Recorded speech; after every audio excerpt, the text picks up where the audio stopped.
नमस्कार दोस्तों, स्वागत है आप लोगों का मेरे चैनल में। मुझे उम्मीद है आप लोगों की एग्ज़ाम की तैयारी बहुत अच्छी चल रही है।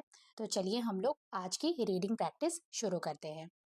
आगे बढ़ने से पहले ये हमारा कलर कोड है, इसको आप लोग ध्यान में रखिएगा। जैसे इस कलर से जो मैंने हाईलाइट किया है वो हमारा वोकैबुलरी का पार्ट है और इस कलर से जो मैंने हाईलाइट किया है वो हमारा सेंटेंस का वर्ब है।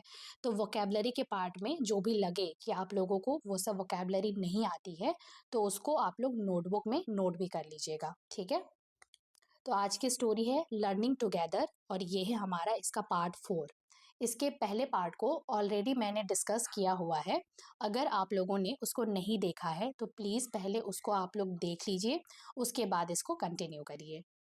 तो लर्निंग का मतलब होता है सीखना और टुगेदर का मतलब होता है साथ साथ, यानी साथ साथ सीखना। तो लिखा है इट यह यानी चांद। इसके पहले पार्ट में हम लोगों ने देखा था कि चांद के बारे में कहा जा रहा था। तो यहाँ पे यही लिखा है यह गोज डाउन जाती है टुवर्ड्स द सी नदी की ओर।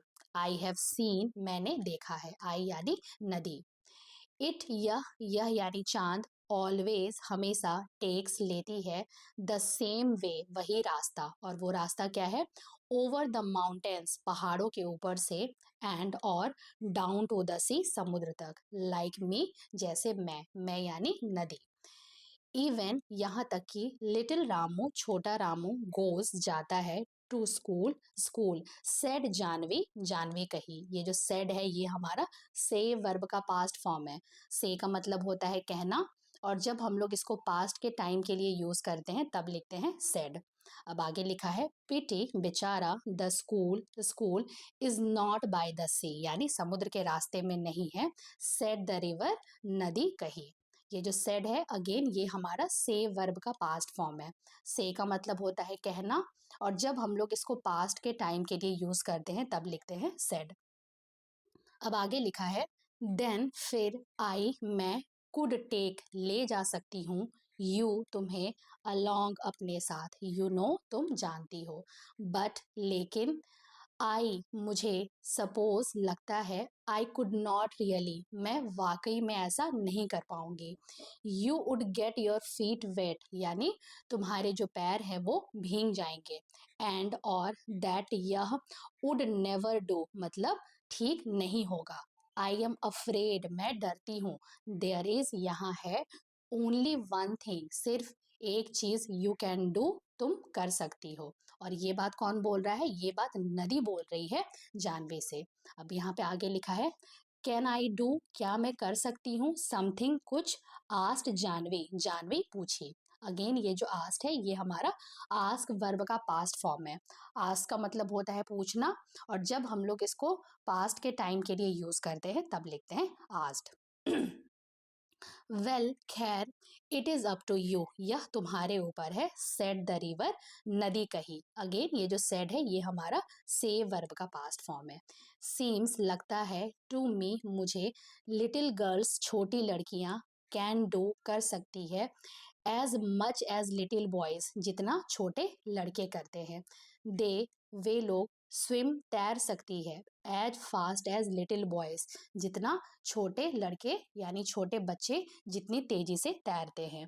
यू तुम्हें जस्ट स्लीप अलोंग बस चुपके से चली जाना है वन मॉर्निंग एक सुबह, एंड और सिट देयर वहां बैठ जाना है इन द स्कूल स्कूल में, एंड और लिसन सुनना है टू व्हाट्स गोइंग ऑन वहां जो भी हो रहा है, एंड और मे भी हो सकता है द टीचर यानी जो शिक्षक हैं विल लेट यू स्टे मतलब तुम्हें वहां रहने देंगे।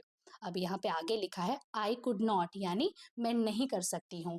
गैस्प जानवी जो जानवी है वो अपने सांसों की अटकती हुई आवाज में बोलती है। आई कुड नॉट मैं नहीं कर सकती हूँ। दे वुड स्केयर मी वे लोग मुझे डराते हैं।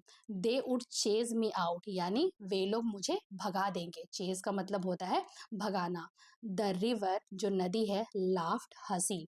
ये जो लाफ्ट है ये हमारा लाफ वर्ब का पास्ट फॉर्म है। लाफ का मतलब होता है हंसना, और जब हम लोग इसको पास्ट के टाइम के लिए यूज करते हैं तब लिखते हैं लाफ।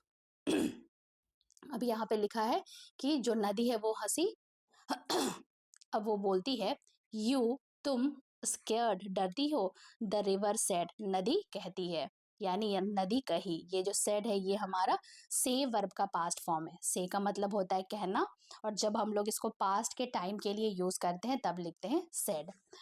वेन जब यू आर नॉट अफ्रेड तुम नहीं डरती हो, किससे? ऑफ द ग्रीन लिजार्ड हरी छिपकलियों से, और या ऑफ द स्नेक सांपों से, इन द बैम्बू यानी बांस में, और वो बांस में क्या? क्लम्प यानी झाड़, यानी बांस के झाड़ में जो सांप है तुम उससे भी नहीं डरती हो। अब ये सुन करके जो जानवी है वो स्टार्टलेड मतलब वो चौंक गई, मतलब उसको नहीं पता था कि जो बांस के झाड़ में सांप भी रहते थे। अब यहाँ पे आगे फिर से नदी बोल रही है, और या द बिग ट्रेन्स यानी बड़ी रेलगाड़ियां रैटलिंग पास्ट दैट ब्रिज यानी पुल के ऊपर से खड़खड़ाते हुए गुजरती है। ट्रेन्स आर नॉइजी मतलब जो ट्रेनें हैं यानी जो रेलगाड़ियां हैं वो बहुत ही शोरगुल वाली होती है। आई प्रेफर मैं पसंद करती हूँ, शिप्स जहाजे, सेड द रिवर नदी ऐसा कहती है। यहाँ पे अगेन जो सेड है ये हमारा से वर्ब का पास्ट फॉर्म है। तो ये थी हमारी आज की स्टोरी। मुझे उम्मीद है आप लोगों को ये स्टोरी समझ आई होगी। हम लोग मिलते हैं इसके नेक्स्ट पार्ट में। तब तक के लिए have a good day and thank you so much.